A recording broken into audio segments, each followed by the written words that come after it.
Gravity is not a force.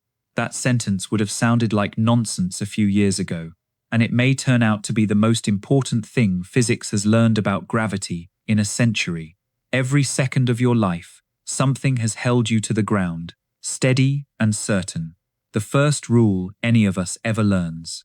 But when physicists tried to fit that pull into the same quantum rules that explain light and atoms and everything else, it refused, again and again, for 100 years.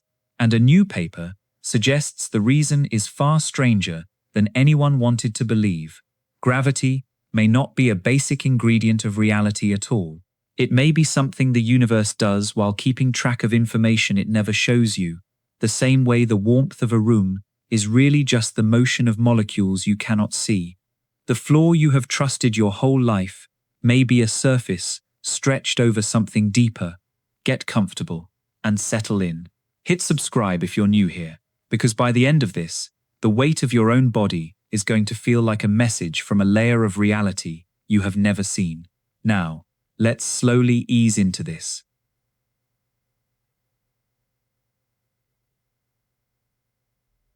Part 1. The one force that refuses to fit. Hold your hand out in front of you and let something small rest in your palm. A coin, a key, a folded piece of paper. Now open your fingers and let it go. It falls. You knew it would fall before you opened your hand, and that certainty is one of the oldest, steadiest things a human being can feel. Gravity is the first physics any of us ever learns, long before we have a word for it. A baby drops a spoon from a high chair, again and again, and learns the most reliable rule in the universe. Things fall. The ground waits below. Nothing you have ever experienced has contradicted this, not once, across your entire life. So it might come as a surprise to learn that gravity is the single greatest embarrassment in modern physics. It is the force we understand least, the one that refuses to sit down at the same table as everything else, the one that has quietly resisted a century of the smartest people alive. The thing you trust most is the thing physics can least explain. To feel why, we have to talk about the other forces, the ones you rarely think about, because they never announce themselves the way gravity does. Physics, as we currently understand it, is built out of 4 fundamental forces. There is electromagnetism, which is responsible for light, for electricity, for the fact that your chair pushes back against you, instead of letting you sink through it. There is the strong nuclear force, which glues the cores of atoms together against every instinct those particles have to fly apart. There is the weak nuclear force, which governs certain kinds of radioactive decay and quietly runs the furnace at the center of the sun. And there is gravity, the pull between anything that has mass or energy, the force that shapes planets and stars and the largest structures in existence. 3 of those 4 forces share something remarkable. Over the course of the 20th century, physicists learned to describe electromagnetism, the strong force and the weak force, in a single, unified mathematical language. That language is called quantum field theory, and it is, without exaggeration, the most successful description of nature humans have ever produced. In this picture, each force is carried by particles. Electromagnetism is carried by the photon, the particle of light. The strong force is carried by particles called gluons. The weak force is carried by heavy particles with unglamorous names. Each of these was predicted on paper and then found in experiments, sometimes decades later, exactly where the mathematics said it would be. The precision here is almost uncomfortable. Some predictions of quantum field theory have been confirmed to more than 10 decimal places. That is like predicting the distance between 2 cities and being correct down to the width of a single human hair. Now here is the quiet scandal. Gravity does not fit into that language. It never has. Every attempt to write gravity in the same quantum form that worked so beautifully for the other 3 forces has ended in failure. Not a small failure, not a rounding error, but a complete collapse. When physicists try to calculate what gravity should do at very small distances and very high energies, the equations stop producing numbers and start producing infinity. Every quantity they want to compute blows up, endlessly, uncontrollably. The mathematics does not merely get hard, it stops meaning anything at all. For a long time, the assumption was that this was a temporary problem, a technical wall that a clever enough person would eventually climb. The other forces had been stubborn too, before the right ideas arrived. Surely gravity was the same. Surely there was a particle waiting to be found. A graviton, the gravitational cousin of the photon. And once we understood it properly, gravity would slot into place alongside its three siblings, and physics would finally be whole. Generations of theorists have poured their careers into that hope. String theory, loop quantum gravity, and a dozen other frameworks were built in large part to solve exactly this one problem. And for all their beauty, none of them has closed the case.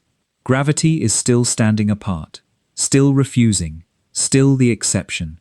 This is the point where most explanations of gravity stop, with a shrug and a promise that someday we will figure it out. But there is another possibility, one that has been growing slowly in the background of physics for 50 years, and it is far stranger than a missing particle. What if the reason gravity refuses to become a quantum theory is not that we have been too slow or too foolish? What if gravity refuses because it is not that kind of thing at all? What if we have spent 100 years trying to break gravity down into its smallest pieces, and the reason we keep failing is that gravity has no smallest pieces, because gravity is not fundamental in the first place? That is the idea a new paper has put back at the center of physics, with the mathematics finally in place. The claim is that gravity is not a basic force of nature, not one of the ground floor ingredients of reality. Instead, gravity is something that emerges from a deeper layer, the way the warmth of a room emerges from the motion of countless invisible molecules, the way the pressure of the air in this room is not a fundamental thing, but a summary of trillions of tiny collisions you never feel individually. On this view, gravity is a kind of bookkeeping. It is what the universe does when it keeps track of information, and the pull you feel right now is the large-scale shadow of a ledger you can never directly read. If that sounds like a wild leap, hold on to your skepticism, because we are going to earn every step of it. We are going to walk the actual path physicists took, starting with a young graduate student in the 1970s who noticed something impossible about black holes, moving through a single overlooked paper from 1995 that should have shaken the world and mostly did not, and arriving at a recent result that finally names what the whole thing has been about. Along the way, the most familiar sensation you have, the feeling of your own weight pressing down into whatever is holding you up, is going to become one of the most mysterious things in the cosmos. Because here is what the new work is really saying, underneath the equations. For 100 years we have treated gravity as bedrock, as the deepest and most solid floor of physics, the thing everything else rests on. And the more carefully we look, the more that floor seems to be a surface. Underneath the most fundamental seeming force in the universe, there is a hint of something more fundamental still. Something made not of particles or energy, but of information and entropy, of the sheer number of ways the universe could be arranged when you are not looking closely enough to tell the difference. Einstein gave us the most beautiful description of gravity ever written. It has never once been wrong. And yet, as we are about to see, it may have been describing the surface of something without ever telling us what lay beneath. So let us begin where the trouble begins, with a theory so successful that its single greatest flaw went almost unnoticed for 100 years. Let us begin with what Einstein gave us, and with the one question he never answered. Part 2. Einstein's Beautiful Silence. In 1915, after nearly a decade of struggle, Albert Einstein finished the work that would define the rest of physics. He called it the general theory of relativity, and it replaced an idea of gravity that had stood, almost unchallenged, since Isaac Newton. Newton had given us gravity as a force, an invisible pull reaching across empty space between any two objects with mass. It worked astonishingly well. It sent predictions of planetary motion into the record books and held up for more than 2 centuries. But Newton himself was uneasy about it. How, he wondered, could two objects pull on each other across millions of miles of nothing, with no rope between them, no contact, no mechanism? He admitted, in a famous letter, that he could not say what gravity actually was. He could only say what it did. Einstein's answer was to throw out the idea of a pull entirely. There is no force reaching across space, he said. Instead, there is spacetime, the combined fabric of the 3 dimensions of space and the 1 dimension of time, woven together into a single flexible thing. And matter and energy bend that fabric. Place a massive object anywhere, a star, a planet, your own body, and the space-time around it curves. Other objects, moving through that curved space-time, simply follow the straightest possible path available to them. What looks like a pull is really just motion along a curve. The moon is not being yanked toward the Earth by an invisible cord. The moon is coasting in a straight line through a region of space-time that the Earth has bent into a circle. This is one of the most beautiful ideas in the history of thought, and it is worth sitting with how strange it is. When you stand on the ground, you feel gravity pulling you down. But in Einstein's picture, there is no downward pull at all. The ground is pushing you up. Left to yourself, you would follow the natural curve of space-time, which is to say, you would fall freely, weightless, the way an astronaut floats. The only reason you feel heavy is that the solid Earth is in the way, constantly shoving you off your natural path. Your weight is not the feeling of gravity pulling you. It is the feeling of the floor refusing to let you fall. Gravity, in Einstein's hands, stopped being a force and became the shape of reality itself. And the theory delivered.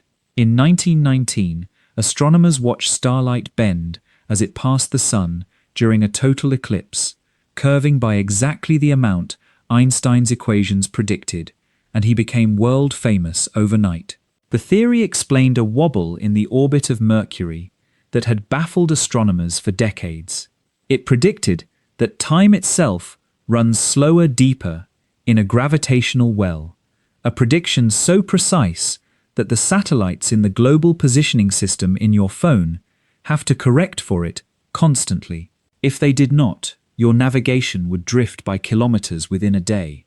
General relativity predicted black holes, regions where the curvature becomes so extreme that nothing can escape, and we have now photographed them.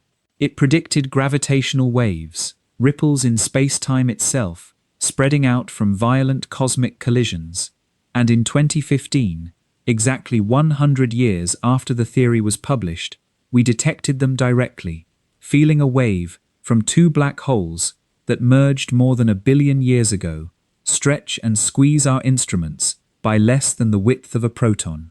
In more than a century of increasingly brutal testing, general relativity has never once been caught being wrong. It is worth lingering on one consequence of this before we move on, because it will matter enormously later. Einstein realized that a person in free fall feels no gravity at all. An astronaut in orbit is not beyond the reach of the Earth's gravity, not by a long way, since the Earth's pull at that altitude is nearly as strong as it is on the ground. The astronaut floats simply because they are falling freely, coasting along the natural curve of space-time, with nothing pushing them off it. Fall freely, and gravity vanishes from your experience entirely. Feel weight, and it is because something, the floor, the seat, the ground, is stopping your fall and shoving you off your natural path. Einstein elevated this observation into a principle, the idea that being at rest in a gravitational field and accelerating through empty space are physically the same situation, indistinguishable from inside a sealed room. A person in a windowless box cannot tell whether the box is sitting on the Earth or being accelerated through deep space by a rocket, because in both cases they feel exactly the same downward push. This equivalence between gravity and acceleration is one of the pillars the whole theory rests on, and it is the reason that, much later in our story, the strange warmth that an accelerating observer feels in empty space will turn out to have something to say about the ordinary weight you feel sitting still. So you might reasonably ask what more we could possibly want. If the theory works perfectly, if it passes every test, what is the problem? And the answer is subtle, and it took physicists a long time to feel its full weight. The problem is not that general relativity is wrong. The problem is that general relativity does not explain itself. Think carefully about what the theory actually tells you. At its core is a single compact equation, one of the most famous in all of science, which relates the curvature of space-time on one side to the matter and energy present on the other. Put a certain amount of matter and energy in a region, and the equation tells you exactly how much the space-time there will curve. It is a precise, reliable, perfect instruction, but it is only an instruction. It tells you that matter curves space-time, and it tells you by how much, and it never, ever tells you why. Why should the presence of energy bend the geometry of the universe at all? Why this much curvature and not more or less? Why should space-time be the kind of thing that can be bent by matter in the first place? Einstein's equation is silent on every one of these questions. It hands you the rule and walks away. This is the thing to hold on to for the rest of our journey. So let me put it as plainly as I can. General relativity is a rule book, not a reason. It tells you what gravity does with breathtaking accuracy, and it tells you nothing about what gravity is or where it comes from. It is like being handed a book that perfectly describes how a magician's trick unfolds, every move, every timing, every result, without a single word about how the trick actually works. You could use that book to predict the trick flawlessly, forever, and still have no idea what was really going on behind it. For most of the 20th century, physicists were happy to live with the rulebook. The theory worked, and there were other mysteries to chase. But there is a particular kind of discomfort that comes from having a description without an explanation, and it grows over time. Because a rule that comes from nowhere is a rule you do not fully trust. If you do not know why matter curves space-time, then you do not really know whether that rule holds everywhere, in every extreme, at the beginning of the universe, or inside a black hole, where the theory itself predicts its own breakdown. An unexplained law is a law standing on air. There is a useful comparison here from the history of a completely different subject. For a long time, people understood the behavior of gases through a set of laws that connected pressure, volume, and temperature. Heat a sealed container, and the pressure rises. Squeeze a gas into half the space, and, at the same temperature, its pressure doubles. These laws were reliable, they were precise, and they were used to build engines that changed the world. And for a while, nobody knew why they were true. They were rules that worked, handed down from experiment, standing on air. Then, in the 1800s, a handful of physicists realized that a gas is made of countless tiny molecules bouncing around, and that pressure is nothing more than the drumbeat of those molecules striking the walls of the container, and temperature is nothing more than how fast they are moving on average. Suddenly the rulebook had a reason. The gas laws were not fundamental at all. They were a large-scale summary of the frantic motion of things too small to see. The explanation had been hiding one level down in the statistics of the invisible. Keep that story in your mind, because it is going to happen again, and the second time it happens, the thing being explained will not be a canister of gas. It will be gravity itself, and space-time, and the shape of the universe. For now, simply notice the shape of the puzzle. We have a perfect rulebook for gravity, and no reason behind it. And in physics, whenever you find a rule that works perfectly, but has no explanation, history whispers the same suggestion. Look one level down. Something smaller is keeping the books. The first person to hear that whisper clearly, in the context of gravity, was not thinking about apples or planets at all. He was thinking about the strangest objects in the universe, objects that should have had nothing to do with heat, and he noticed that they were warm. Part 3. Heat where it doesn't belong. To understand what happened next, you need to know a little about entropy, which is one of those words that gets thrown around so often it has lost most of its meaning. People say entropy is disorder, or that entropy is the tendency of things to fall apart. And those descriptions are not exactly wrong, but they miss the real idea. Entropy is about counting. It is a measure of how many different ways